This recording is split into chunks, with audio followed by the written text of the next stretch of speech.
Hello, welcome to the pattern drafting setup. What do you guys think?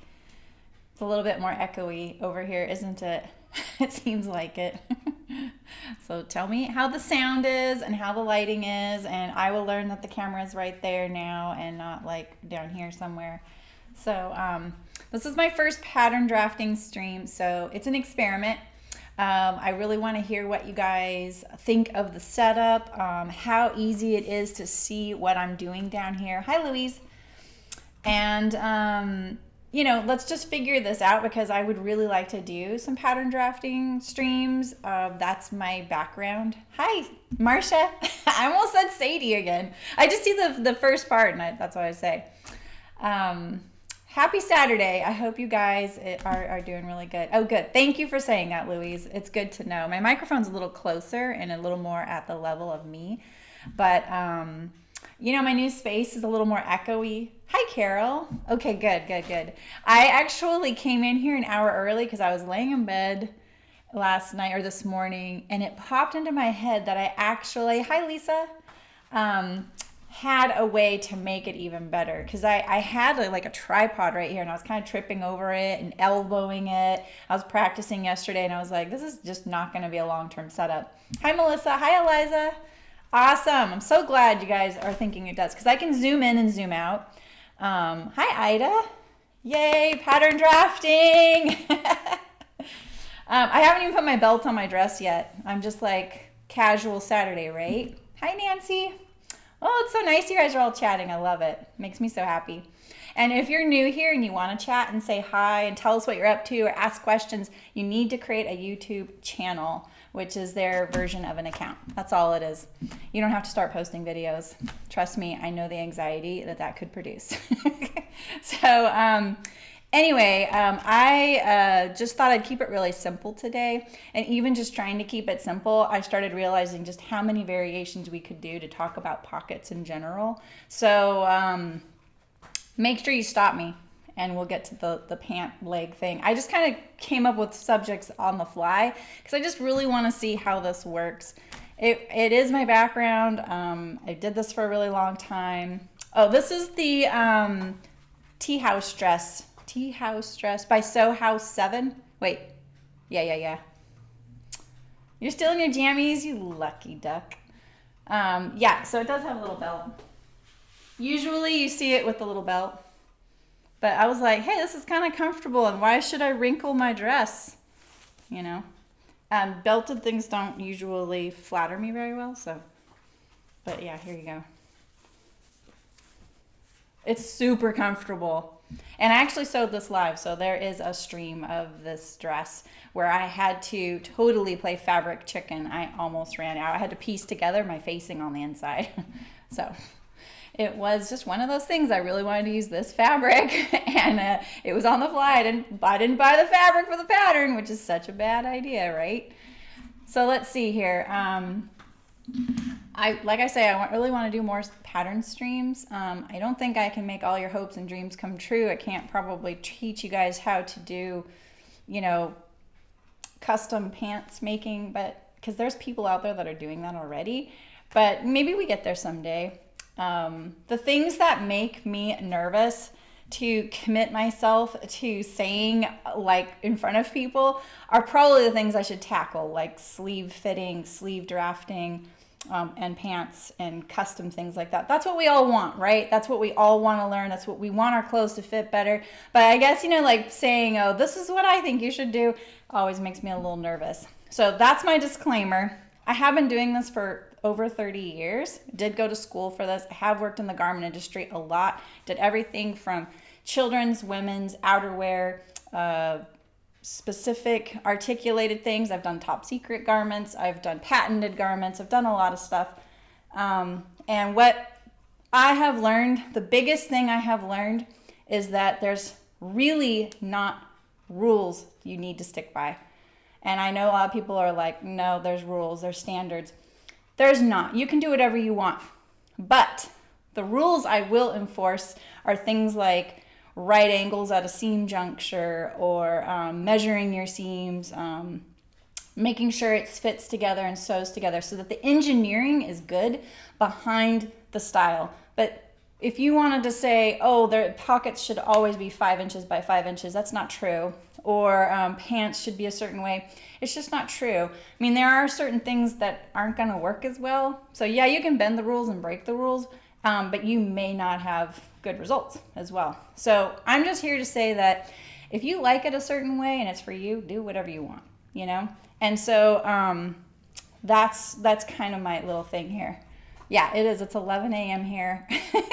Everyone can be in their jammies, right? It's like jammy time of day on, you know, opposite ends of the world. So let's see here. So I just traced a pair of pants that I have here, and I just made the basic shape of them. So this is the front and this is the back. And so this is the other disclaimer I'm going to say. My things are not going to look precise to you because what I'm going to use is a Sharpie, which I never would do in pattern drafting. I would use a hard lead pencil, not a soft lead pencil.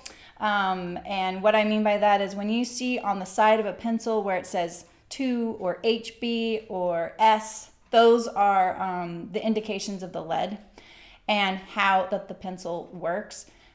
That sounds pretty picky, but at the same time, when you're drafting patterns or doing a lot of pencil work and you need your pencil to stay sharp, you want a hard lead pencil. It's more precise. And so I use, let's see if I even have one here. I use these light blue colored pencils. I don't even have any right now because they were all so dull. I decided I would do myself a favor and throw them away. I also use these. Yep. No. I don't. Yeah, I use these. So 4B means it says 4B on there, which is this pretty soft leaded pencil, nice for drawing things like that, or dark lines. You guys and your jammies. I hope you got to make some jammies. So then you can be like, I made these. I'm going to style these all day. I don't ever use pen when I'm pattern drafting. I did in college because I needed different colors to see what I had done, what my newest line was, and that really helped me in college.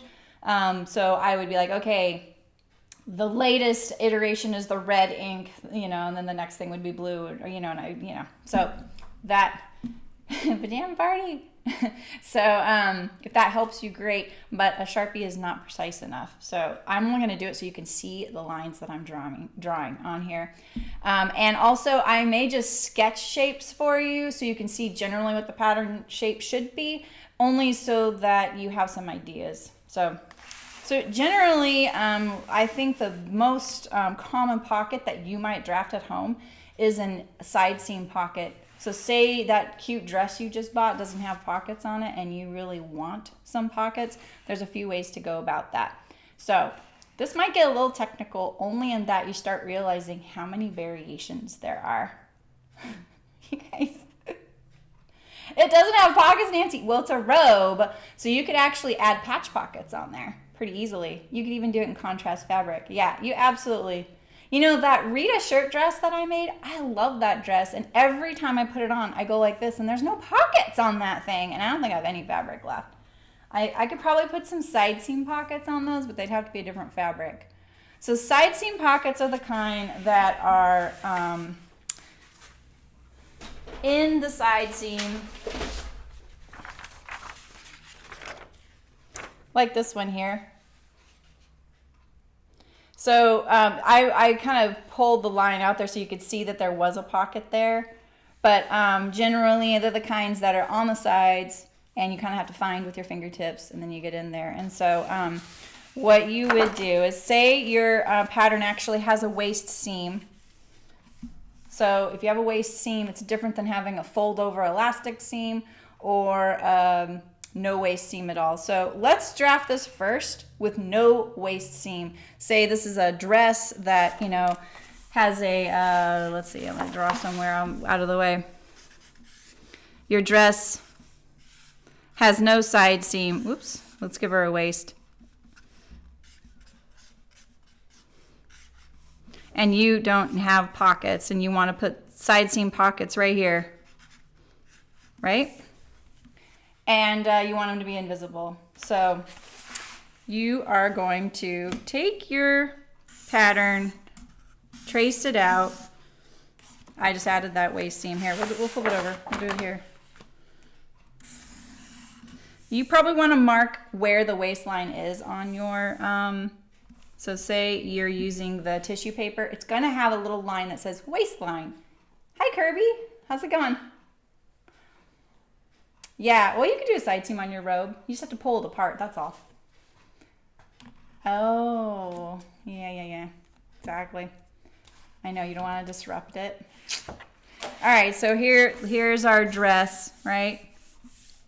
So the best thing to do is maybe hold it up to you and go, okay, this is about where I want it. In general, it's probably going to be about 2 inches below the waist. Here's the waist. 2 inches below the waist, and then your opening should be about 5.5, 6 inches, right? So this is the other thing you can do. You can look at your hand. If you have wide hands or really petite hands and you would like to tailor the pocket opening to your hand size, do that. So mine are pretty standard. A 5-inch pocket opening is pretty good. My hands are about 4 inches wide. Here's 5 inches right here, okay? So here's my pocket opening, but that's not going to be where my pocket sews, okay? So if you don't have a waist seam, just draw a little line like this. Just start like this. I'm going to go all the way to the side seam down here, and I'll tell you why in a second.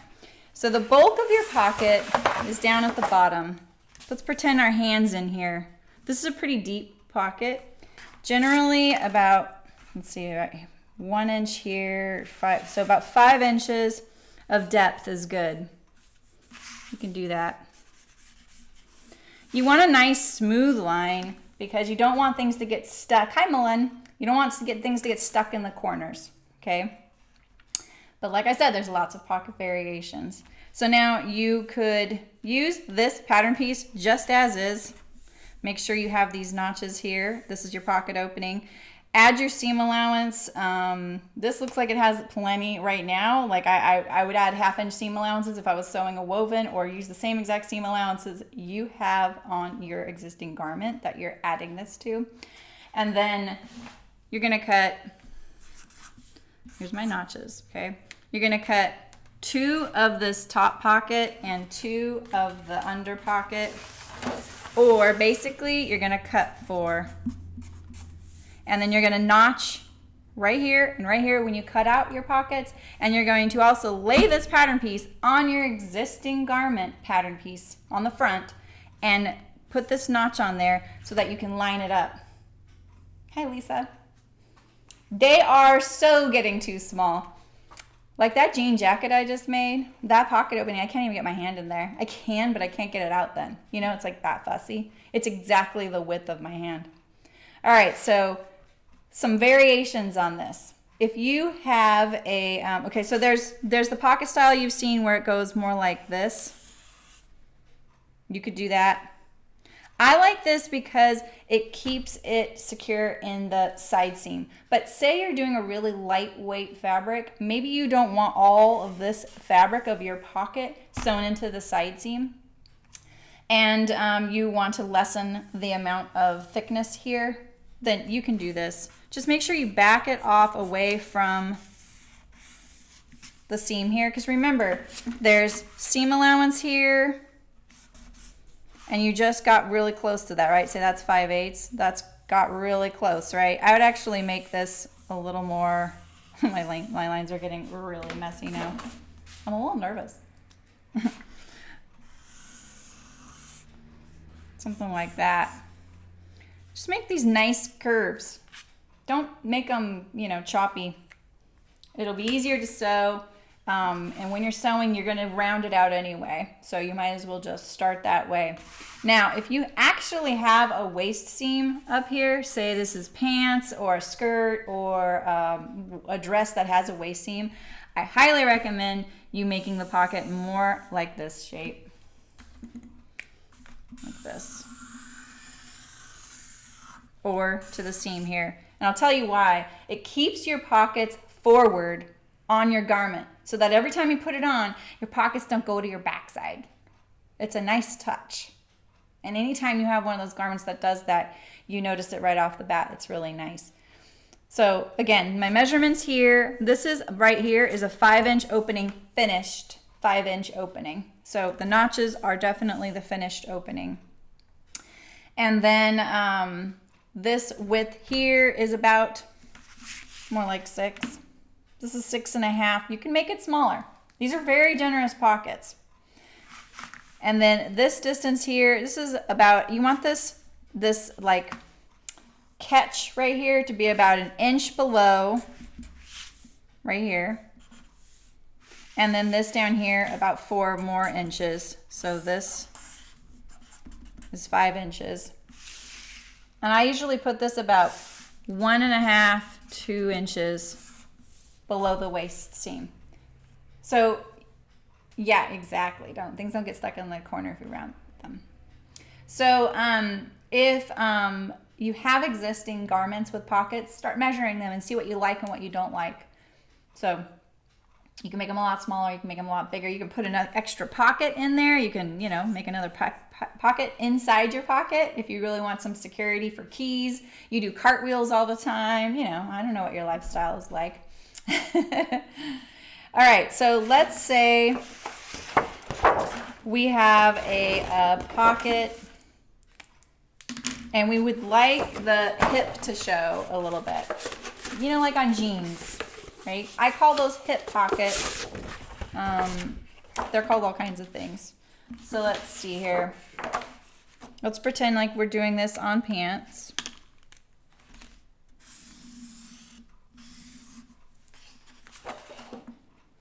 And we could do this a few different ways, right? So we have, those are my terrible shorts, a curved pocket opening, a slash, something like that. Hi, Carol. Definitely cartwheeling. All right. Your dog's typing for you. My pug puppy keeps doing that. He gets right here and he wants to chew on whatever he's doing, whatever I'm doing. I'll be playing a game. I'll be reading a book, whatever. He's like right here. Like, okay, dude. I'll be doing an important Instagram post and he's like, no, I want to get my belly in there. All right, so if you would like a hip pocket, let's figure out about how big we want that opening. So this is 5 inches right here. And this is going to be preference. Now you can make this a very, narrow. This is 5 inches. Sorry. I was looking at the number there. I was going to say, that was huge. This is 5 inches right here. Okay. You could do a really narrow slash. You could do a bigger one. You can do a curve.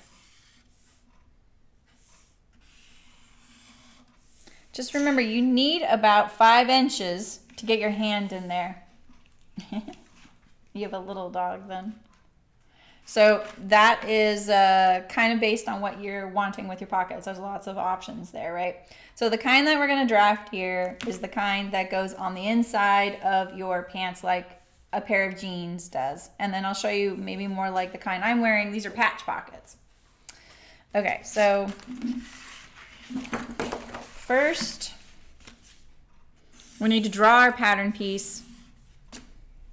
We'll do the whole thing so we have some perspective here. And when I want to transfer my grain lines on something, I was going to show you one of the tools I have is a tracing wheel. It's really sharp. It's not the kind of tracing wheel you can get at, say, Joann's Fabrics. These are really sharp spikes, but what they do is they transfer dots through the paper like that. And then I can see perforations there. And that's how I know where my grain line was. Aww. Kirby, look, someone has a bunny. Kirby has a bunny named Penny. She's all that, that's for sure. She's got a lot of personality. So when you are copying a garment, like say you have that garment that you're like, I want to make an exact copy of this, this is the tool you guys want. And we can go over that someday. It's called a knockoff or copying, or, you know, there's all kinds of ways to call that. But basically that's what you need. You need this kind of tracing wheel that perforates the paper. All right, so I'm going to do a slash style pocket opening, and I'm gonna make it about 6 inches deep, like that. Okay, so there is my pocket. That's what it's gonna look like when it's finished. So now, yeah, I don't know where I should figure out where you can buy that. Someone suggested that I'll make a page on my website and I'll put links to where you can get all these things. I should go over all the tools I use. I use these. I don't use a lot. This is a notcher. See? Takes out a notch. That's how I notch my patterns. And this is one of my favorite things. This is called a rabbit. It's really heavy. And it does, that's all it does. And then I use that on my pattern, and then I hang it up on the closet dowel. That's how I hang my patterns. Those are the main tools that I use. Oh, I have a screw punch. This was definitely also a splurge. You can get this at Beyond Measure. She has these. It's a Japanese screw punch, and it makes a hole in the middle as well. This one's getting a little dull because I used it for fabric. You're not supposed to use it for fabric, by the way, but I did. So it puts a hole in the middle. You can get this in different diameters. And, oh, that's why it wasn't working. It wasn't screwed all the way. Yeah, there we go. It's amazing. It's so awesome. And what's great about it is it's great for marking the tip of a dart, drill holes for pocket placements, things like that. These are definitely, I never had one of these when I, let's see, did I? Oh, I did. I had this when I had my freelance pattern drafting business, but I never had one when I was employed as a pattern drafter somewhere. And this thing's been great. I use it also to drill in the middle of my garments for pocket placements and things, like especially in production, because that's how they would do it in production. They have a drill that drills a hole down into the middle of the fabric. Say they're stacked, 100 layers of fabric stacked or 200 layers of fabric, and they need to drill down and place those pocket placements. That's how they do that. The paper I use is Manila. They call it Manila pattern paper, or I don't know. It's this big roll right here. You don't need to use that. I just like to use it. A lot of times I also use just like your pattern plotting paper. You can get a roll of that. You can get it in different widths. The roll of Manila, I just get the 45-inch wide, and the Manila color. It comes in colors. When you work at big factories, before there were digital patterns, you would actually make your pattern pieces in the colored paper of the fabric. It would be like interfacing would always be red, pink paper. Lining would always be blue paper. Contrast fabric would be green, and then the main fabric would be this Manila color. But now there's digital patterns, and they don't do that at all. So I'm totally sidetracked telling you about my gadgets. But that's what I use, and when I mark my patterns, honestly, I would print out nice labels on the computer, and I would print them on there, and it would say, the company name, the style name, the pattern piece. Let's see if I have one here. So I just copied my ginger jeans, so it would be something like this. That's my cut amount. That's the pattern piece it is, and then that's the fabric that it's in. Yeah, oak tag. People call this oak tag. I've never worked anywhere where we called it oak tag, but yeah, it's like a manila folder. It's a little bit heavier, a little nicer than that. It's paper cut worthy. Oh, and I can't believe I didn't think of this. This is my main tool. These are pattern scissors.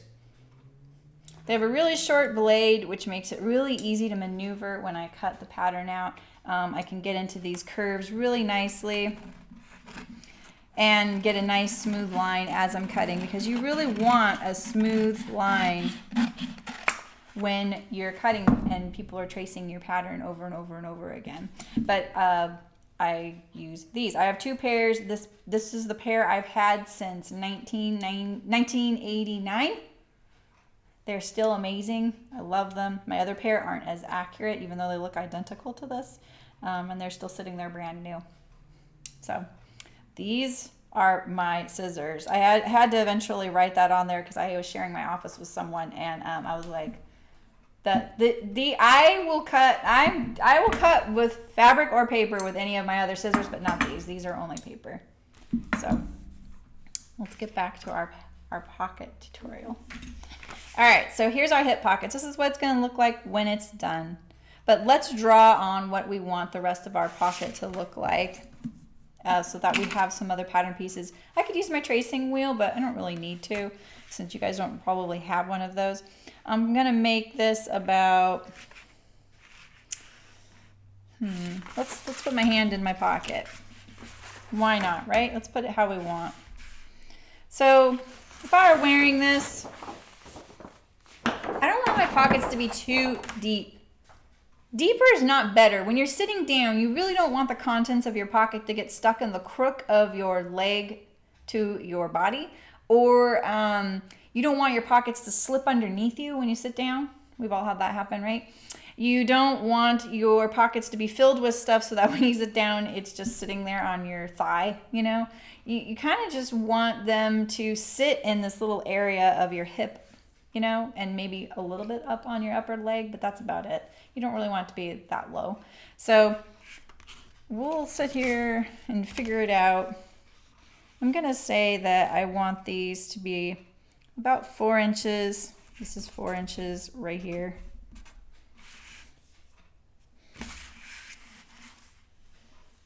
And then I'm going to make it about here. I feel like that could be a little bit deep. And again, I'm going to curve it. But I'm also going to make sure that I have a right angle right here to the waistline. Like that. Now, I use these rulers a lot. It's another tool I have. And I usually have two. I have one that I'm willing to run my Sharpie along the side of. And then I have one that I do not ever run my Sharpie along the side of. And this one says grain lines on it. I wrote that on there. Can you see that? It says grain lines. That's so I remember that this is the one I use where I'm going to run my Sharpie along the side. The reason I do that is because when I measure my seams, I'm trying to find a spot that I've read. If I'm measuring along this curve here on the seam allowance like this, it makes a line from the ink on the marker or the ruler. And if I were making a finished pattern that I was going to turn into someone, I don't want any of that junk on there. I want to give them a nice clean pattern. It's going to get, you know, used and abused soon enough, but I like to turn in a really nice pattern. And I also don't want anything to start breaking it down. The ink definitely absorbs into the paper when you're running along the side of your paper onto fabric. That ink definitely degrades the paper. So it's just a classier way to do it. You don't have to do that. It's just, and it's also, if I want to keep my hands cleaner, I'm going to use this ruler. And then I just use this one when I'm running my grain lines. So you'll see me flip between these two, and that's what it is. These are my favorite rulers. I use them for all pattern drafting. Having an L square is really useful. I don't have one anymore. I've never found one that's accurate. The one I was given in college wasn't accurate, and I just have never looked for another one. I've tried a few times. So there's just ways to figure out if your things are square, geometry things that I've just done. So it just, there's checks and balances that you can do. All right, plus most patterns are digital anyway right now. We're not doing them on the table in the garment industry. All right, so now we have our basic pocket schematic here. And so I'm gonna cut this out. Just use it as a template. Now right here, you definitely want a right angle to your side seam. So I'm gonna line up my crosshairs there.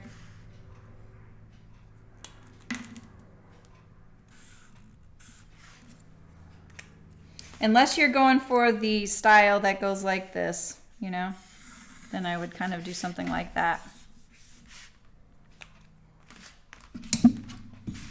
We're gonna go like this time. And when I cut things out to keep it accurate, I leave my scissors on the table. If it was a really long piece, I would fold it back on itself like this. Okay, so these are essentially my 2 pocket pattern pieces. Here is my under pocket.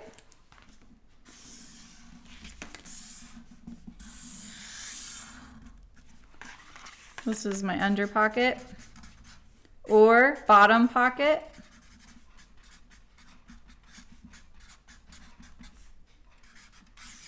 Cut 2. Whatever fabric you want. And then the top pocket is this pattern piece here.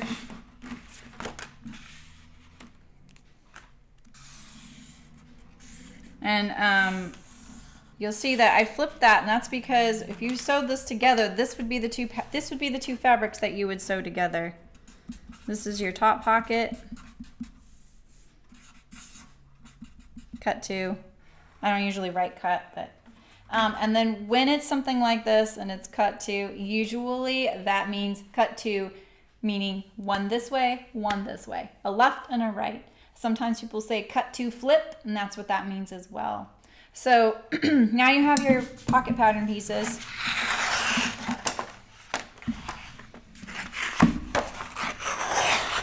Okay, and then here's our front.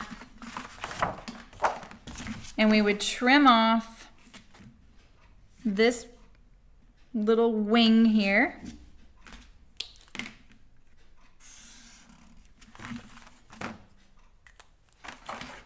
It's kind of fun to make patterns with Sharpies, I have to say. All right, so now we have our hip pocket ready. So that you would trim that off of your pattern that you're adding your pocket to, or fold it back if you don't want to hurt your pattern pieces. Like I am notorious that I will hack and slash my patterns that are store-bought, but I see all these people very meticulously tracing them off, and I don't do that. So I apologize that I'm kind of a hack and slasher. I'm not worried about going back to it or adding to it or something like that. And sometimes I write lots of notes on there, like my ginger jeans. I wrote a lot of notes like from the original, this is what I did to this, and I can always print out another one of those.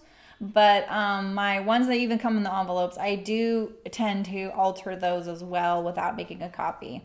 So that's up to you. You can make a copy first. So, and to sew this, if you need the instructions, what you would do is you would sew this edge together first at your seam allowance that you picked, and then you would sew the perimeter of the pocket here, and then you'd have your pocket. I would top stitch here and here, just stay stitched there, and now you've got your front back to where it was before you added a pocket, and you can continue to sew the whole garment as is. Now, if you had a fold over waistband here, say like an elasticized pant, you can do this kind of pocket. I would recommend the first one we drafted, the side seam pocket, not going into the waist.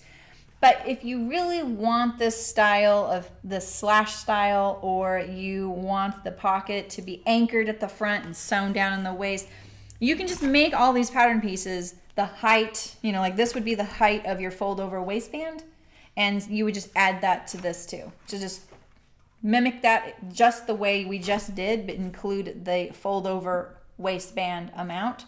It just means you're folding over all this fabric together, 3 layers right there. And the elastic will have a little tougher time gathering right there because of the added bulk of all of the layers of the fabric. So if that makes sense, you guys are all really quiet now and I'm nervous. I'm like not making sense. So that is our hip pocket. I have a recycling bin. That's my other favorite tool right there. I tend to use a lot of scraps anyway.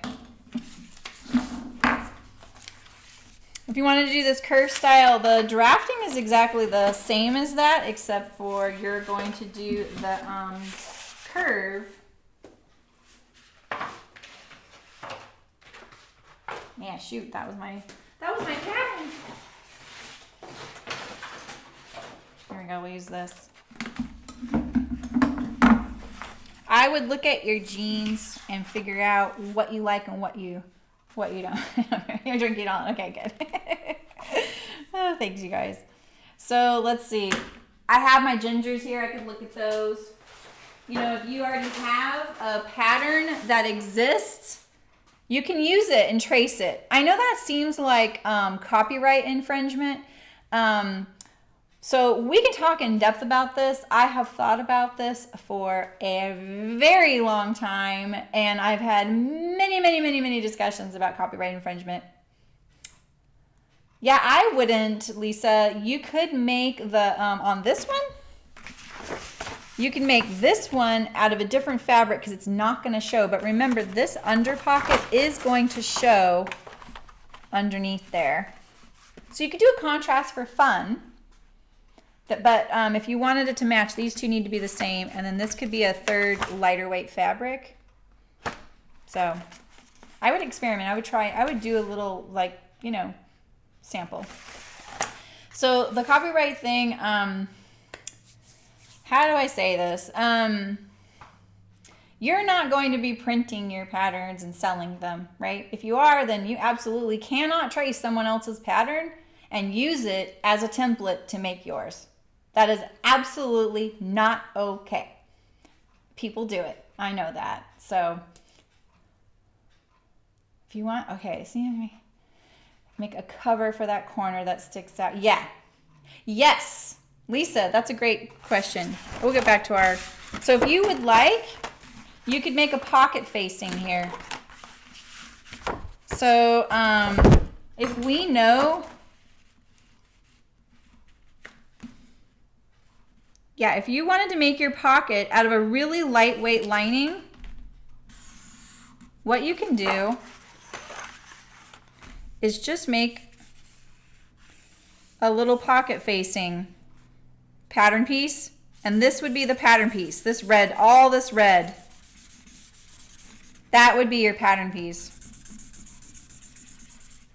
Then you can cut that little piece out of your main fabric, which is in your pant or skirt.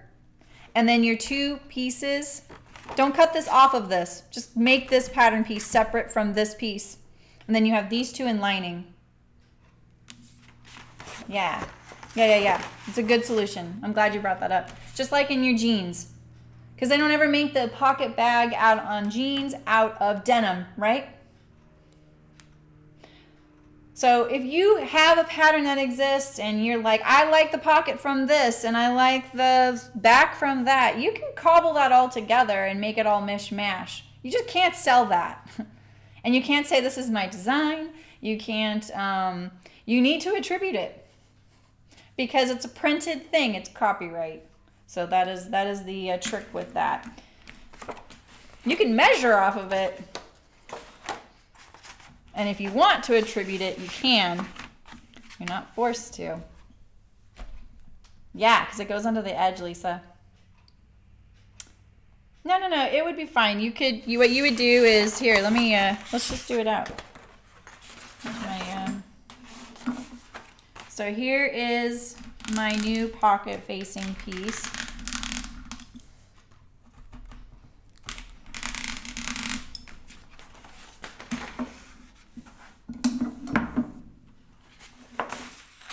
let's pretend like we're gonna sew one up. We'll do it in the paper.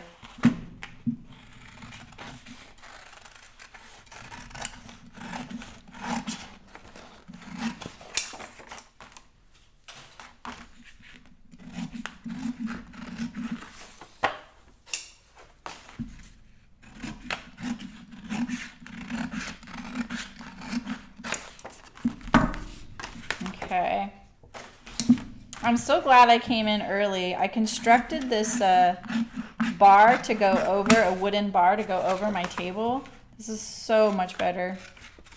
So much easier.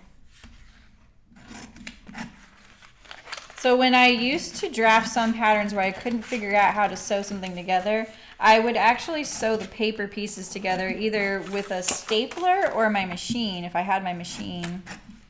It dulls your needle to sew on paper a little bit, but whatevs.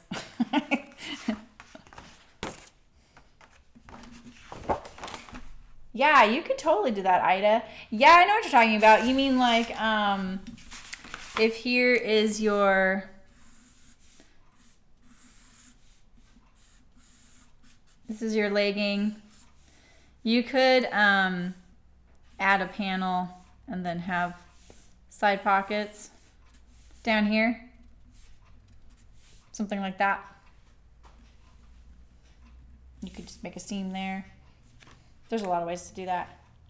I always like the one in the small of my back, but it gets kind of sweaty there, you know? Okay, so let's see. Where's my... Oh boy. Almost lost my pocket facing.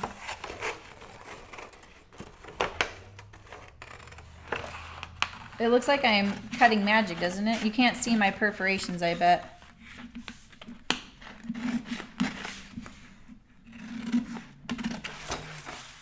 Okay.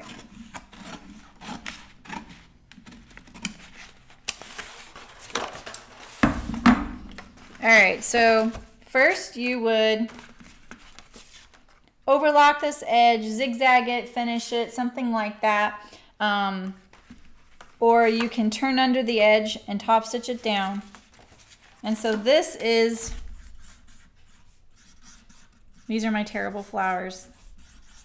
We're making floral print pants. How rude, Nancy. Okay. And then our lining is, it's stripe. Okay.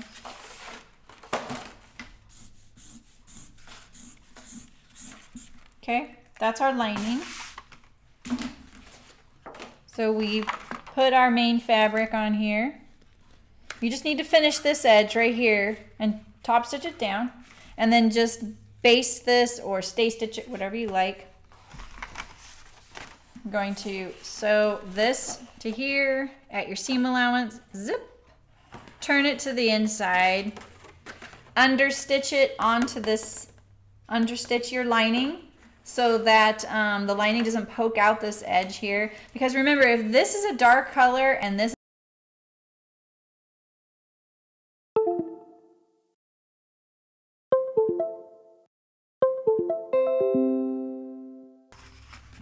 now you have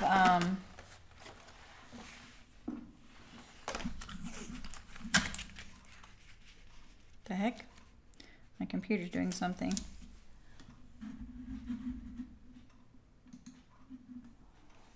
I need floral pants too.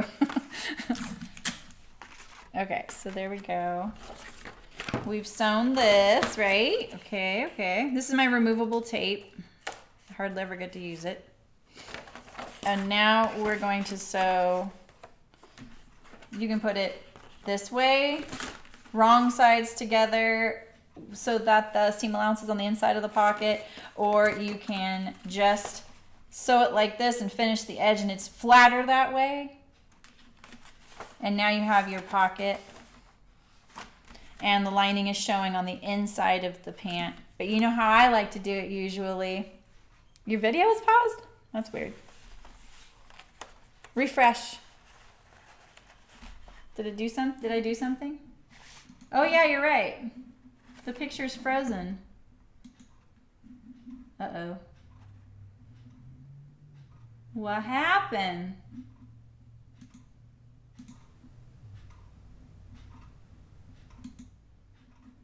What the heck? You know, my computer just did something funny. You can hear me okay though, huh?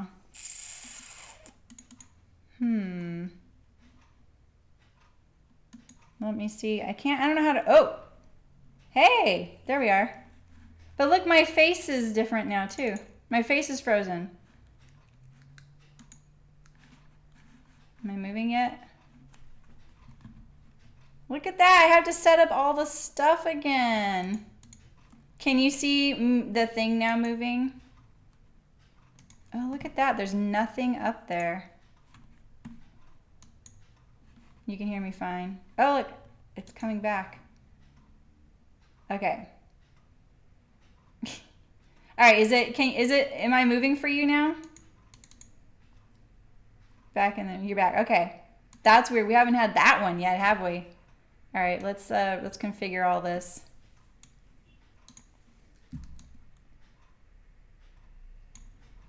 I love doing all this again. Do you know how long I spend doing this kind of stuff?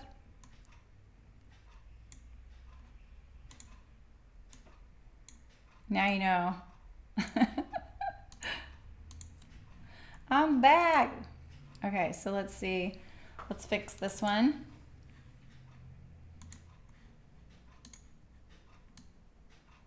Like that. Nothing like technical difficulties. Is that about what I had before?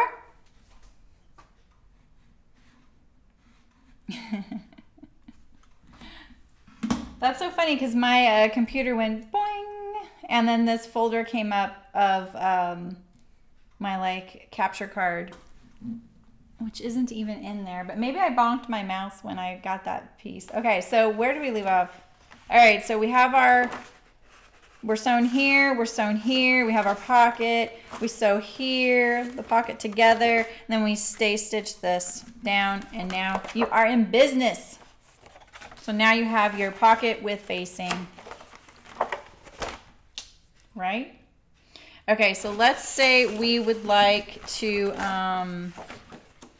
let's say we want,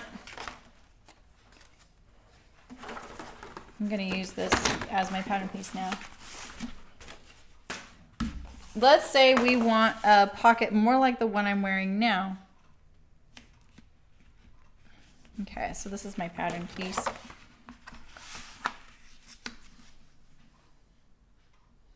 Oh yeah, Sharpie. I'm looking for a pencil. Oh, thanks, Nancy. I'm not making it look easy, right? Because it's not. I'm still working on my photography setup. It's not quite there yet. But I want it to be easy, you know? All right, so let's say we want a pocket. This is going to be a style pocket that sits on top of the garment like the one I'm wearing here, right? So this is in the seams here. It's a seam here. This is a patch pocket on this panel. There's a seam here and here. We're going to do this as a complete patch pocket. All right, so let's see here. Let's measure my pocket. My pocket is, it's about 9 inches deep on the higher side, and it is 7 inches wide finish, okay? So let's say we do it right here.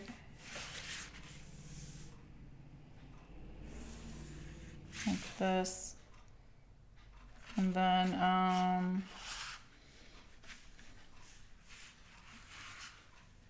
do something kind of fun here. I wonder how big this opening is. I'm kind of curious. Pretty big because it's got the 7 inches. Yeah. So let's say we do a little scallop opening. If I were doing this for a customer, I would make each of those little scallops perfect. Like I would center one and then I would go out from there, because when it's graded, the scallops are going to fall somewhere different on every single one of them, unless you wanted the scallops to be whole scallops on each pocket and they don't cut off in the middle. That's actually what I would probably do if I graded it, okay? So we're going to pretend like we have this cute little scalloped pocket. And maybe we do a curved patch pocket like that, okay? So then we're gonna add 1/2 inch seam allowance. This is how I add seam allowance. I use the parallel lines in my ruler. This was a game changer. I've been using these rulers for over 30 years. Now I really want a right angle at my side seam. And let's see here. I'm gonna cut out my pocket, just the whole thing first.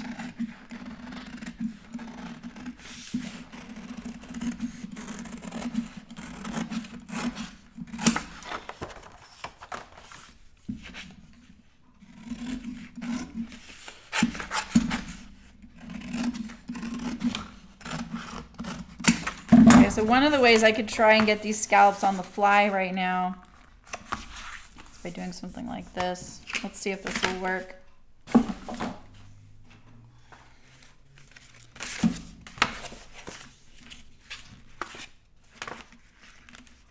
So I'm going to do a line like this, and I want my scallops to be about 3/8 of an inch deep. There is a 1/2 inch seam allowance here. So that means I have 2 3/4 of an inch. So that's 5.5 inches. So if we made like 1.5, hi Sophia, how's it going? So if we wanted maybe 3 scallops. Let's put our first one here. We'll make it centered. It'll look better when I don't have all my scribbles.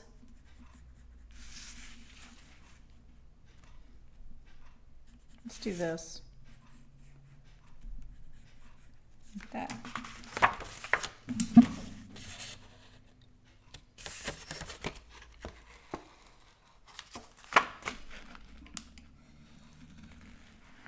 We'll do a little scalloped opening. I mean, you would probably not do this for a woman's garment, but you could do this for a child's garment. I'm just trying to show you that you guys can do whatever you want on your pocket opening, okay? It's looking a little spiky, but kind of fun. Okay, and so then you would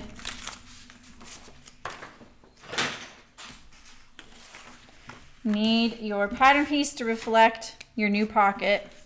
So doing a patch pocket is obviously a lot simpler because you only need the patch pocket pattern piece. What do you do, Sophia? Do you do tailoring?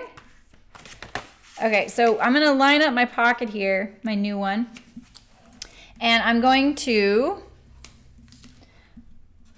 put the marks where this pocket sews to the garment, and I'm going to do it at the seam line, not the seam allowance, the seam line, because we're going to turn this under when we sew it and we're going to top stitch it down. They're pattern scissors. These are my pattern scissors. They're just pattern scissors. They're not that impressive.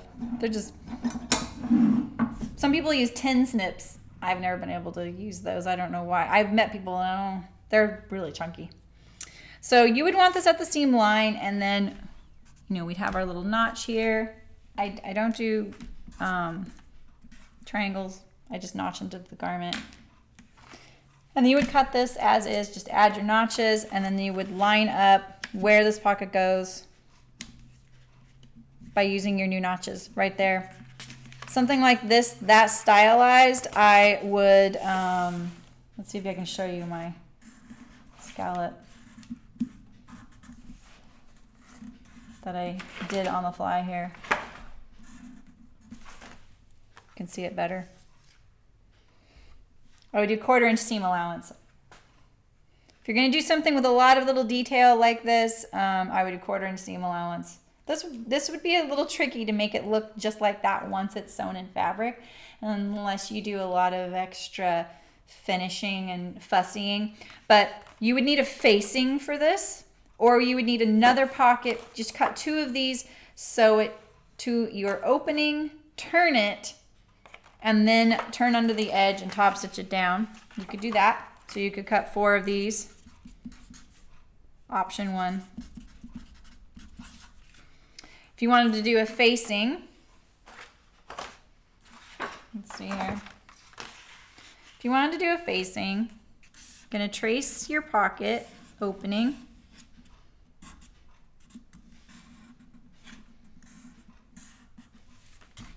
I like a generous facing, so I'm gonna do about 2 inches. Let's see, this is the dilemma you always have. When you have an angle like this, do you do 2 inches and then kind of round it like this? Best probably to do a straight, because then it won't wing out. Something more like that. And then I would probably oh, is it? Oh, I didn't turn it off. Remember when we lost everything? Is it on the pattern one? Not surprising. I always turn that off for you guys because I don't like it. That better?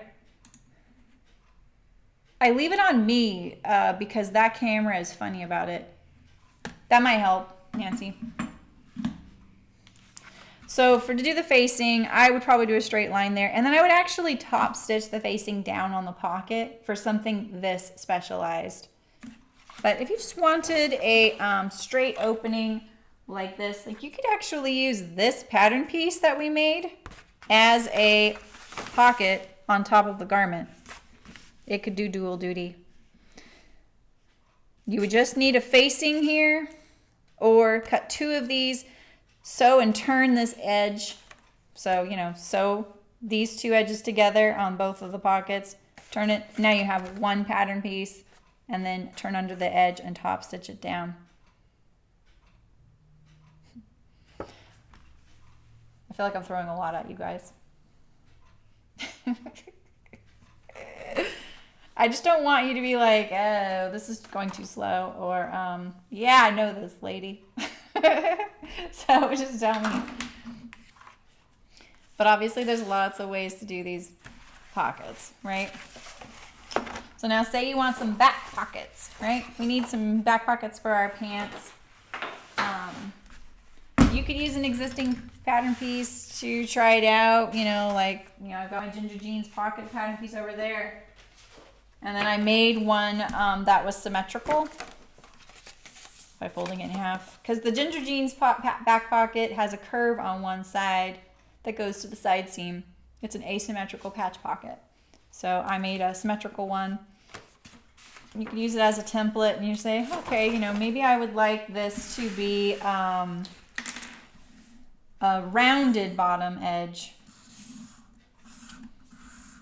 Okay, now first of all, when you're drafting symmetrical pattern pieces, meaning that both sides are the same, I completely recommend doing it on the fold. Oh yeah, we're just barely scratching the surface with pockets. I'm just trying to offer things that you guys actually might run across, especially when you have that garment that didn't come with them. And this is just our trial pattern stream, right? We're just trying to figure out what will work. All right, so I'm going to mark the center.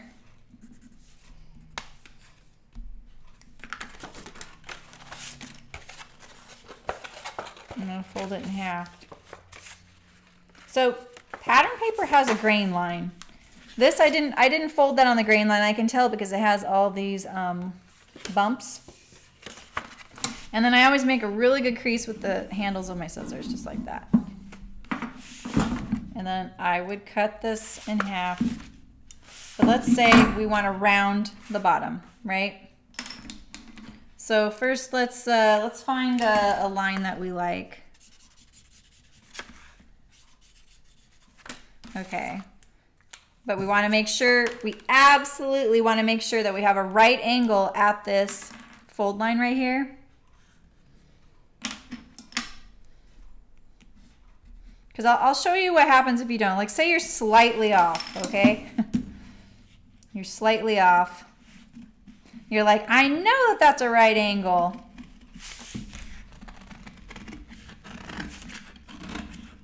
Now when I cut on the fold, I angle my scissors like this. That's to get the bottom layer the same as the top layer. Now, it looks like it's a right angle. I mean, I made that a little more obvious, but it's just that you'd have this little dip like that on your pocket. Now, you can correct that as you're sewing it if you're like, oh, shoot. But, you know, why add yourself the extra work, you know?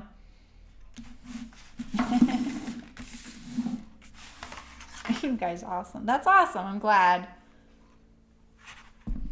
Yeah, you absolutely like, I feel like you get the clothes you want more when you can put into it something that you're envisioning, right? You know, like, okay, I've made these pants 3 times now.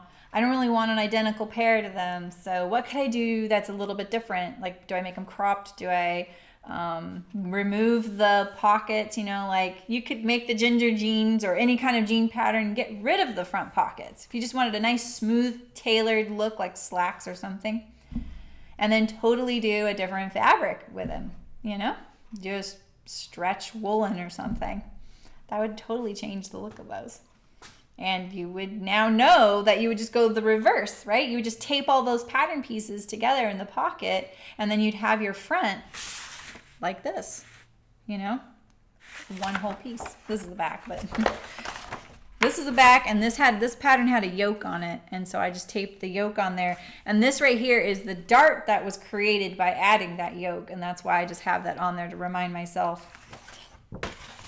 All right, and so when you want to, like, I don't actually like the shape of this. I feel like it's winging out a little bit. So let's fix it a little bit up. Where'd my pencil go? I'm gonna use my pencil to get my right angle back.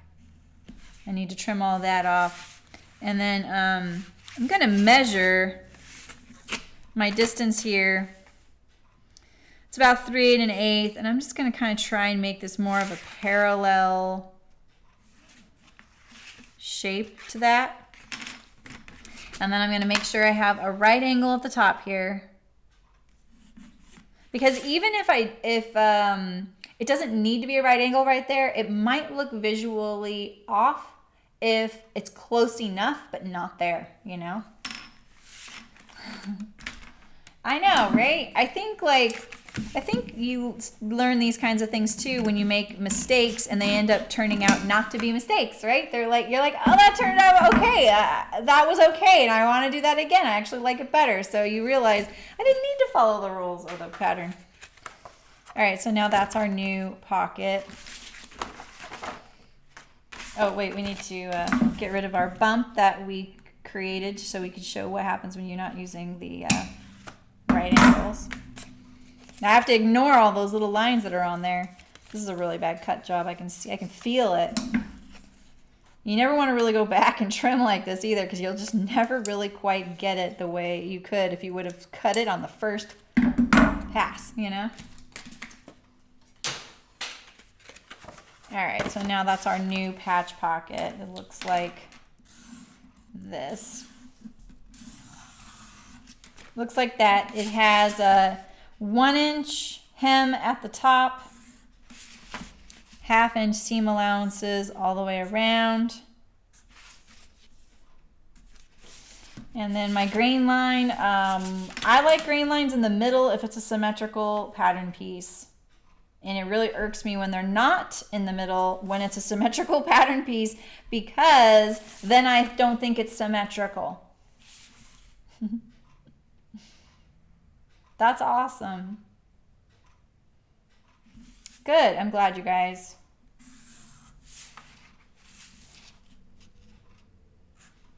I often see a lot of these indie patterns don't have right angles. Especially like things like the pocket going to the side seam, or some junctures like side seam and armhole. I see that all the time. Has to be a right angle. In certain cases, it doesn't, but most of the time, you really need that right angle there, because otherwise you get a point that you're going to trim off. You know? So your side seam absolutely cannot look like, this is the armhole. It can't look like that. It needs to be a right angle.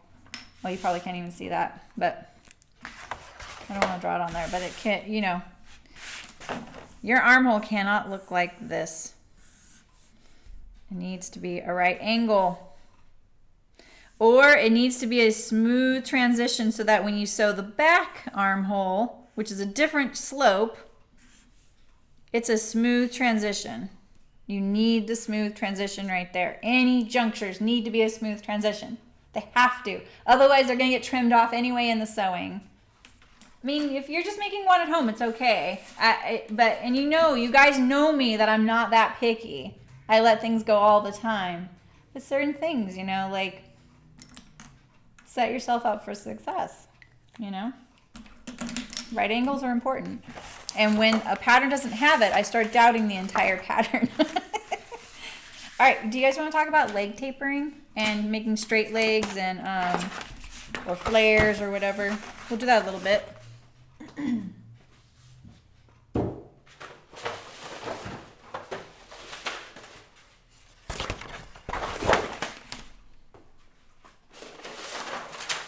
think I might have to do this on my paper that I cut here. Is this too white? Okay, so, oh, I have a piece here. Okay, great. All right, so these are pant legs, and I did them both ways. I talk with a friend often who is looking for the perfect pant pattern, and she will, I'll say, what about this one? This one would look really great on you. Right, Margaret? I know, Margaret, but you know what? We're going to get over that because we're going to sew some this summer. Yes, you can blame the pattern, absolutely. Just because they made a pattern, stuck it in an envelope, and sold it to you does not mean that they are the authority on that or that it's good. Everyone makes mistakes. I make mistakes all the time. I have put patterns out there in the world that were wrong, and then I had to go back and be like, yeah, you're right. Sorry, I made a mistake, and fix it, you know? But I don't think that when you hire sewing testers, that's their job to check that kind of thing out. Yeah, Lisa, that's awesome. So, and they may notice that, but they're like, whatever, it sews great, you know? So it's really not something that they may give feedback about, and so it gets missed. And the pattern drafter's like, damn, I wish I would have known that. I would have fixed that. And they just, you know, they're looking at 5,000 other details. They may have missed that one. Or like when we saw, you know, we've seen the grade flipped on things, haven't we? And when you're cutting out the small, you're actually cutting out the large. That's an issue. So, all right, so this is the front leg. So now let's say we have some pants. You guys, I just want you guys to know, I got top marks in pattern drafting in college, and I got the lowest marks possible for sketching. And I'm sorry, okay? That is the absolute truth, and I'm really sorry about it. I got really good at doing flat sketches, but that's not what I'm doing for you here. So, say you have some pants, right? And you want them to be, they're like, right now they're at the ankle bone, you know? These are our duck feet, okay? So they're at the ankle bone. They're like wide cropped or something, and you would like them to be like straighter and a little bit more Oh my God, the sketches. Don't even look at that. Let's see. I need a better sketch. I mean, my sketch here is not so bad, right? It's not so bad. I did that really quick too. Okay, you see what I'm talking about, right? That's my disclaimer. Exactly. All right. So if we're gonna go from this to this illustrates it way better, doesn't it? Okay, so that is this one here. Now, I highly recommend you measure pants in your closet to get an idea of what you don't like or what you do like. They're ready. Welt pockets are only 1 inch deep. What do you mean? They may be sewn shut, Margaret, if you have pockets that are, or sometimes they're decorative. Why would you put a decorative welt pocket? Like, you did all that work, why wouldn't there be a pocket bag, you know? I have a pair of pants like that. And I always do this and I'm like, oh, they're like 1 inch deep. But some of them are sewn shut because they want to keep the form of the pocket and the pant until it gets to you, and you need to unpick the stitching. I'll bet a few of you have pairs of pants in your closet that the pockets have never been unstitched open, you know? I still have some. I just never use them. Okay. So let's say we would like a straight leg. Now, on your pant pattern, there's generally a line for lengthen and shorten. Oh, that's a bummer, Margaret. So much work. Why wouldn't they just put a pocket? You could maybe attach a pocket to that. You know, just cut that little 1 inch that's hanging down, cut the bottom off it so it's open, and then attach a bag to that. And you would have a pocket back there. That would be kind of a fun project. Okay, so on your pattern that you're cutting out, and you're like, okay, I would like these to be straight leg and a little bit longer. My inseam is 3 inches longer than this, and I actually want them a little bit longer because I want to wear them with heels, or me, I want clog wear. I wear clogs all the time. Whatever your reason is, at that lengthen and shorten line, that is, if it is in the proper place, which I can't tell you if it is or not because I don't have your pattern in front of me, and there's a lot of things you have to figure out if it is. In general, they put it at the place where you would actually lengthen the pant without having to blend in the lines very much. Let me see. I have my gingers here. That's all I have out right now. Sorry.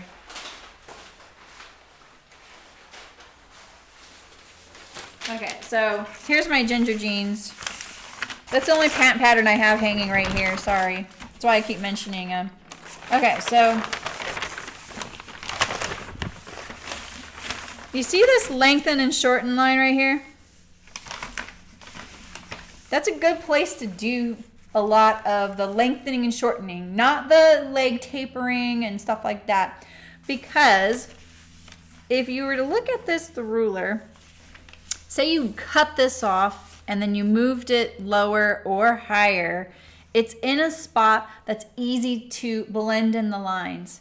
Sometimes they do it like if this pant was a straight leg, and when I mean straight leg, I mean that at the bottom, it is straight right angles at the inseam and the side seam of your hem. I had to too, Nancy. So if it were right angles right here, then you could just lengthen it as much as you want or shorten it until you get into this taper. So if you were to shorten this, say I shortened this, that's actually like 4 inches, because see I pinched 2 inches and 2 inches, right? You see this right here, this jog? You need to taper this. Now if you know you like things to fit a little closer, I would, you know, probably go with the leg and trim off that. But in general, I would probably split the difference. So I would probably come right here.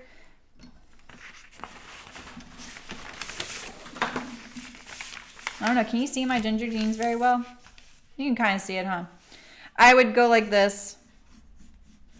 Just kind of sketch it along and kind of taper it in there and fill that and tape that piece of paper onto there, okay? No, there's not a max at all, Amelia. Oh, you know what that is, Nancy? I know what that is. That's because the inseam on the ginger jeans, the front and the back, are not the same length. And you are supposed to ease the pants between this spot. This is actually a notch. You can't see it very well, but it's a notch right here. And there's a notch right here. And you are supposed to ease the inseam between those 2 points. I didn't know that either in my first pair one leg twists because I figured it out in between. Those pants are drafted long. They're pretty long. So try that next time, Nancy. So make sure that you don't ease this. You sew these two together right here. And then from here to here, you can see, look at this. They're this much off, front and back, or front, right? Hi, Trinka. So that's like about 1.25 inches longer, let's see, on the front. So you need to, yeah, exactly, Amelia. Oh, you tried to do that? Okay, well, next time when you're cutting them out, make sure you measure this grain line to the parallel to the selvage and cut one out and then cut your left out and then cut your right out.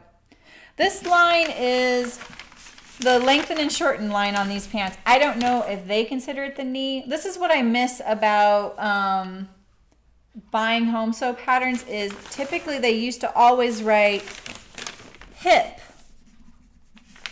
you know, knee.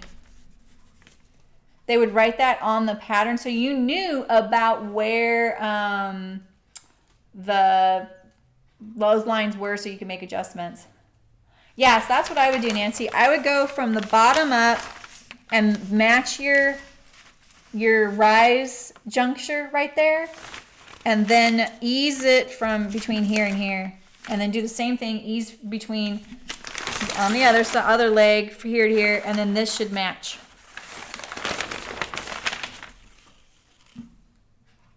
Yeah, they are really long, Lisa. I didn't actually notch mine, Amelia, so I'm not surprised you lost your notch. I actually didn't even know that was a notch. I just thought it was a lengthen and shorten line. I think this notch would have been helpful to see as a triangle to know that you're supposed to notch that. And I have to be honest, I probably would have ignored it anyway. I've been like, why do I know how to match my pant legs? I didn't realize that there was an easing thing in there. And they do that because twill has a tendency to torque. And most people sewing jeans are going to pick denim, and denim is a twill weave and twill torques. So because it's a diagonal weave, it has that tendency, and this kind of fights that tendency, which is helpful. So, all right, so let's get to our... All right, so if you want to lengthen and shorten, do it here. Blend your lines. Just make a nice even line. Make sure you do the exact same amount on your front leg as your back leg, and roughly in the same area, or in the same area. And now let's see if we're going to make these not tapered. This I should have made the sample a little bit longer. I think having it a little bit longer would be good. So right now this is a cropped ankle, right? Taper. Oh my gosh, where's my writing? Okay, so I'm going to add 3 inches to the length here. Now this is the other thing. You have to make this line absolutely parallel. You cannot change that. If you need to change the length of your side seam, or your side seam does change length because maybe at the top you've been monkeying around with the rise, like say you took out some of your back rise, like you wanted to lower the back or lower the front or raise them up. And then you tapered from front to back and adjusted it. You need to adjust it up there. Do not adjust it down here. You do not want to lose your grain line. Your grain line should be, pretty sure grain line should be perpendicular to the hem on pants. So don't monkey around with that. Keep this parallel.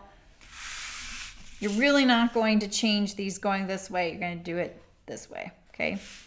Now, when you need to make this more of a straight leg, you're going to try and look for the right angle right here. And I highly recommend you look in your closet for a pair of pants and see what they measure that you like or what you don't like, so you know which way to go, right? So I happen to know that the front of some straight leg pants I have that I actually like, they're not too wide at the bottom. The front is 8 inches and the back is 10 inches. So let's see. Right now, this one, if I take off my seam allowance,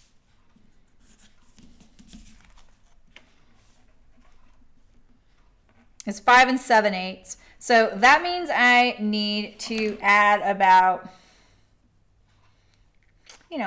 almost 2 inches. So we'll say we're going to add 2 inches in the hem circumference. So I'm going to look at this. I'm going to put an inch mark. So here's an inch right here. So let's see. I'm going to add an inch here. I'm going to find my right angle. I'm not stuck on this yet. This is not for sure. So the way I do this is I'm actually looking at the inch right here on the ruler.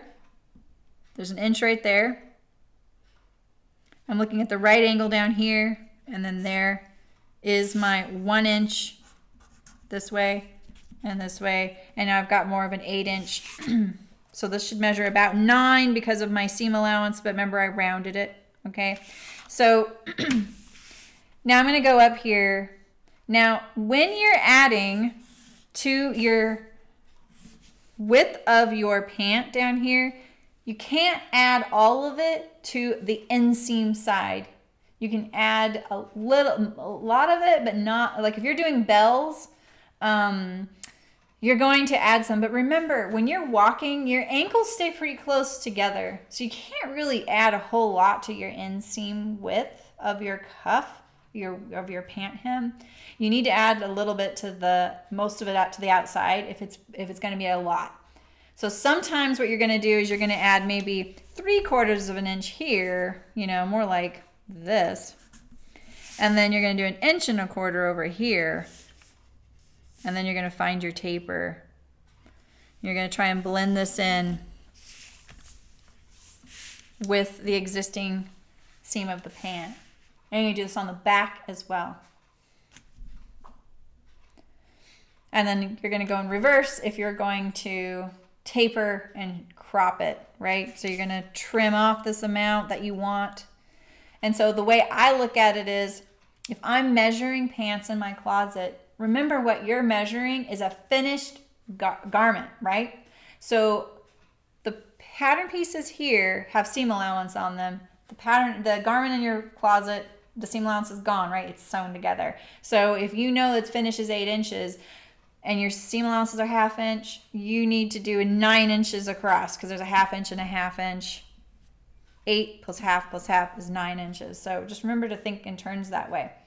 If you're doing a lot of pattern drafting and you're kind of a beginner and you're going to do some of it from scratch, I highly recommend you don't put the seam allowances on. Just think of it as in terms of the finished amount. It's a lot less confusing. And sometimes when I'm doing a lot or I have a lot on my mind or I'm a little distracted or I'm in a hurry, I will do it that way first. I will do the pattern without the seam allowances and then I add them afterward.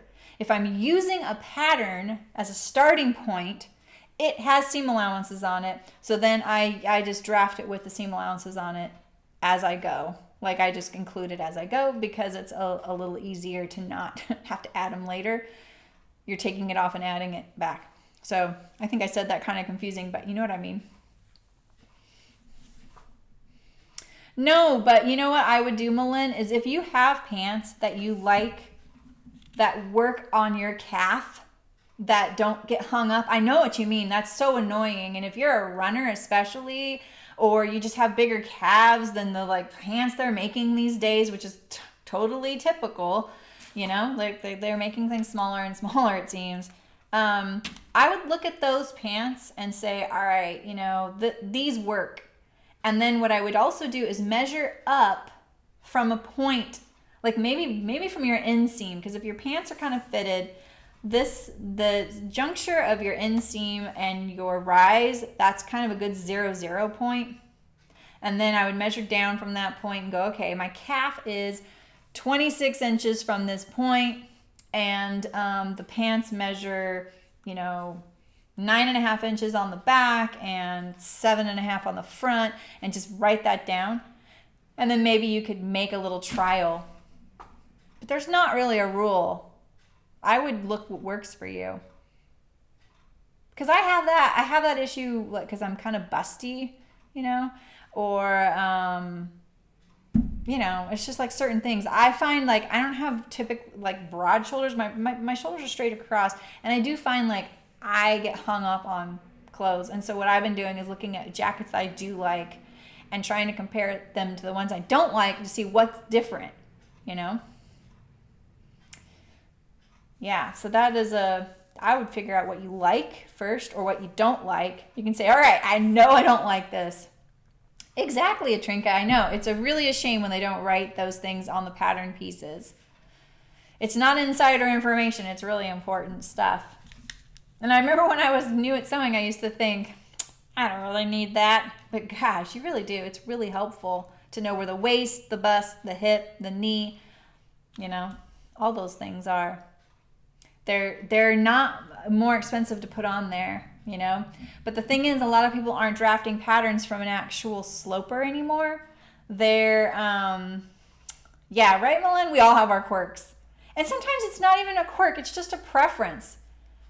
Like me, I get hung up on things and I really don't want that feeling. Or, like I don't like things touching my neck, And so, like, if I had that, like, crop top, I actually made sure that wasn't going to touch my collarbone. Oh, I'm glad, Amelia. Have a great Saturday. We're almost done. You're not going to miss anything. Don't worry. So, yeah, I don't think of them as quirks, Mullen. They're just preferences, It's just what you need. That's how you like it. Yeah, I don't like things to be too low, I like things to be a little bit higher waisted, which is funny because I'm kind of short waisted, but I like to feel really secure right here. I don't like things going below my blump, I just like to know, I don't want to do the little shimmy all day and pull my pants up. I hate that. I don't like fussy. And I'm a kind of like I always feel like I'm like Pigpen, Pigpen from Peanuts. He's like this little dirty roiling thing. I feel like that's me all the time. I've got my hair's kind of, like frizzy and it's hanging out. And sometimes it's like pulled and I don't even know it. I've got like ink on my face, It's just like, I already feel like I got a lot going on with my little mobile tornado. I really don't need these extra things. I'm glad, Nancy. Yeah. So what else would you guys like to go over pattern-wise? What can I start setting up? Because I would like to be able to prepare it. Because I'm totally happy to do pattern drafting streams. But I want to do what you want, And what you think of this setup. Was it visible enough? Hey, we should go over sizing again someday too. Because we went over that and I thought we had a really good talk about it in that first initial Mountain View sew along video, and we talked about what size, like when you're looking at sizing. I find that to be really confusing for people, like that's what the garment measures, what you're buying, why Ready to Wear says this, what the difference is. If you guys want to go over grading, I love grading. I'm like the only person on the planet that loves grading. But I love it. I actually really enjoy it. So if you guys want to talk about like, okay, how do I go between sizes? How do I taper between sizes? Or, like this is me. I'm like, okay, I haven't, Marcia. This is my first pattern stream. This was the inaugural pattern stream, so we're just trying it out now that I'm in my new place, so we could see how it could work. I've never done a FBA. That's a very recent pattern drafting thing, so let me check it out. I'll learn how to do that. The Agnes top and the neck is huge. Is there something I can do to make sense? Which one's the Agnes top? Who's that by? I mean, you use different Sharpies. Okay. Which one's the Agnes top, Nancy? Maybe I can look it up on the internet real quick. Oh, yeah, we could do that, Louise. Oh, Eliza, throwing down with the big guns there. Yeah, we could work our way up to that. Let me get comfortable teaching pattern drafting. I'm not a teacher, so I can't guys tell. I'm really trying to make sure I describe things accurately and in a way that's easy to understand. I feel like I'm going over things and I'm not really showing you what, you know.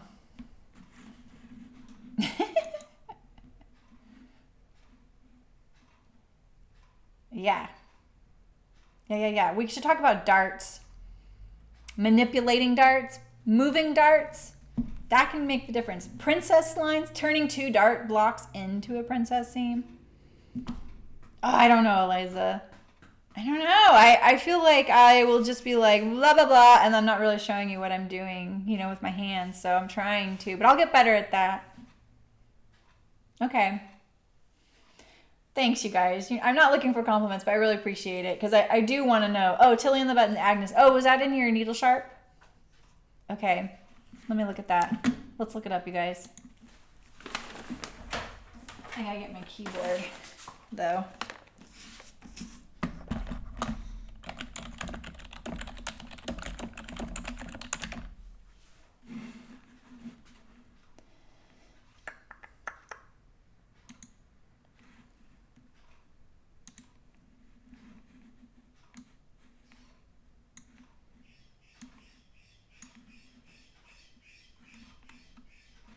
Okay.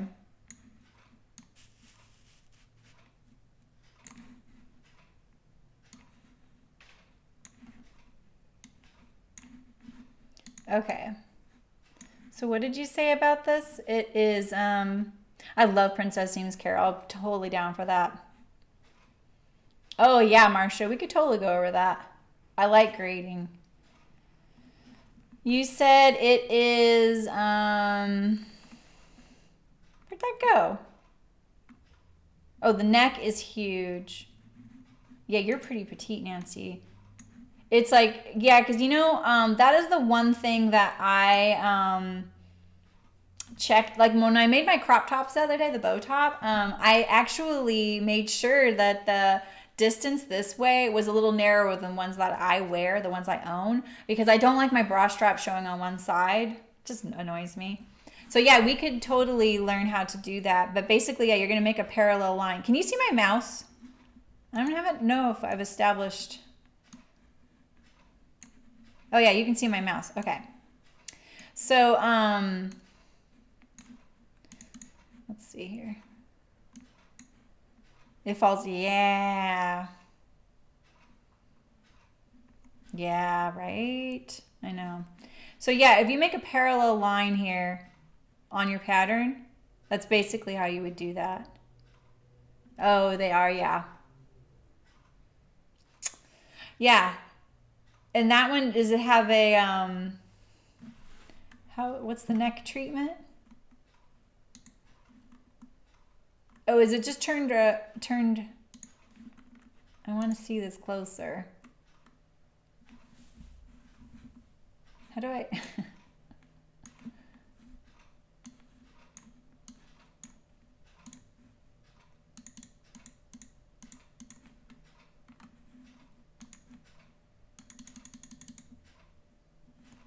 Why I'm making that bigger? Why is it getting smaller?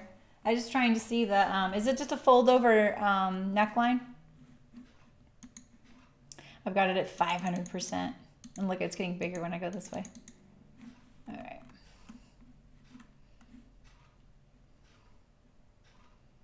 scoop knitting? It doesn't really say, does it? Oh, this is what I want. Okay, this is what I want. Well, I can't see that.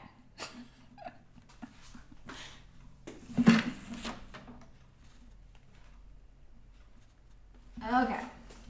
So is that actually a seam right there, or did they just draw that as the top stitching line? It's a band. Okay. Okay. Yeah, so what you would do is you would literally just make a parallel line on your pattern and then cut that new line to, blend in your shoulder. And then what I would do is I would measure this band in relation to the neckline it's intended for and see how much smaller it is and do about the same percentage smaller on your new band.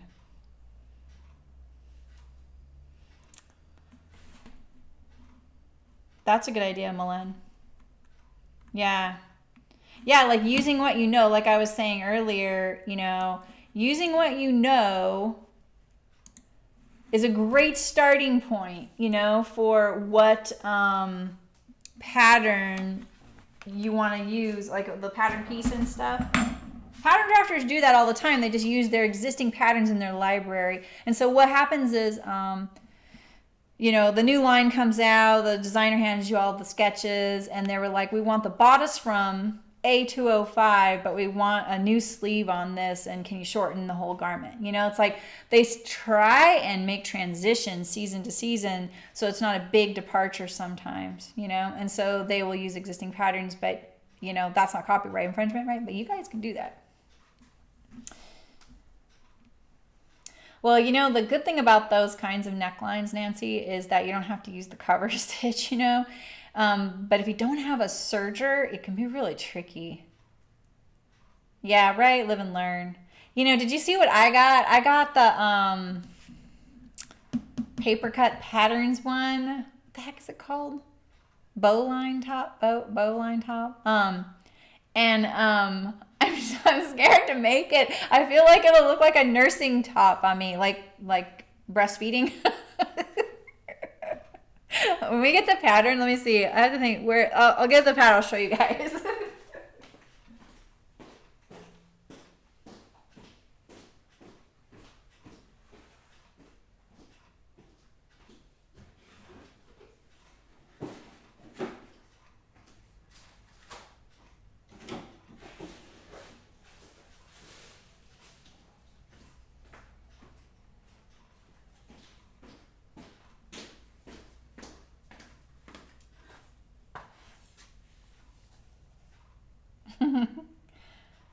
I don't know why, but bowline sweater. Also, this model's expression on her face cracks me up. You probably can't see it very well, but I swear she's curling her lip. It kind of cracks me up. So there's the flat sketch right there. I'm gonna make it. You never know, right?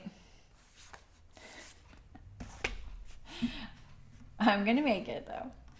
I'm skipping the dress box because I already have that dress pattern, and I think I already had the other dress pattern, and then the other one I was like, that won't look good on me. So I just skipped it. But that's okay. I have 3 boxes to make right now, you guys. It's cute. You think so? Okay. Yeah. Oh, yeah. Yeah, that one, you got it's the one with the like seams right there. I think that's cute. The one she made's really cute. That dress would look really cute on you. Yeah, I don't know. I don't know if she doesn't like it or she's... It's like, oh, I don't know. That trend of models looking kind of mad. I don't know. There's no way I could do that. All right, you guys. Well, thank you for joining the first pattern drafting stream. And I'm going to go back and look at these comments and write down a few of the things you guys are interested in. And so maybe we'll do this at least a couple times a month, maybe more. I mean, it's great for me because then I don't have to buy fabric and come up with something to sew, but I still want to sew with you guys. And I may start sewing things off camera because I'm kind of eager to sew a few things. So, but I also start doing the tutorial, the shorter, really short tutorials as well. So maybe we can turn some of these pattern ones into that. I think that would be helpful. So, oh yeah, the looking down pose. Yeah, exactly. I kind of like that, but oh, she's so adorable too. But I kind of like it. Oh, I'm glad, Carol. Yeah, I'm so glad this setup worked. I'm so glad I was laying in bed and I was like thinking about these pegboard panels that are sitting out in front of my old shop. And I, like, secretly and not so secretly, have been hoping someone would steal them because they're my old booth set up for chicken boots, and I kept my newer booth set up. And I totally forgot that I left them out there. I wouldn't have left them out there for like more than a day because I have neighbors there, and I didn't want it to look like a yard sale in front of my shop. They're just sitting next to my door. It's kind of hidden, but still. And so I asked my daughter, like, will you drive by? And she, oh yeah, they're still there. And then so I was like, oh shoot. So I went by and I was gonna tuck them inside the shop, and there was a little note on my door, and my neighbors at the rape crisis clinic were like, hey, do you want those? Can we have them, or can we buy them, or whatever? And I was like, you can absolutely have those. So it worked out. But then I was thinking, oh, you know, they have these feet, and I had brought the feet home. I was going to take them apart and turn them into firewood, and then I was like, oh, I'll bring them. And then I was like, wait, that's what I need. I need 2 of those feet and a couple pieces of board, and I have a setup. So I'm so glad. Thank you for thanking me, you guys. That's awesome. I'm really glad. Yeah, those bow tops were so fast. I made 2 of those in 3 hours, you guys, and I was talking. So you can do it. And we need to sew more knits too, right? So we'll get there. I'm figuring out the camera thing. I got one other camera, and then my computer said, nope, you can't attach that camera. You need something. And I was like, I don't know that message. But now I'm kind of getting clever about how I put them around here, and I just move it. I just can't like interchange stations unless I set both up. So yeah, right. I know, but no one would see it, Nancy. Cool, you guys. We'll get this dialed in. But thank you so much for coming, and let me know if you, draft any pockets and how it goes. And have a great weekend. I will see you guys Thursday. I don't know what I'm making yet. I think I'm going to make that Azaria skirt by Paper Cut Patterns. It's in my needle sharp box. And yeah, this is great, isn't it? Yeah, if you could see it, it's just like this wood frame. It turned out great. I had a tripod here, and it was awful. So I just came in an hour early, and I was doing construction on my kitchen table, and it all worked out. It was kind of funny. I'm so glad no one else is in the building because it was loud, but I worked it out. So, all right, guys, have a good weekend. Happy sewing, and I will see you guys Thursday. So take care. We'll see you guys soon.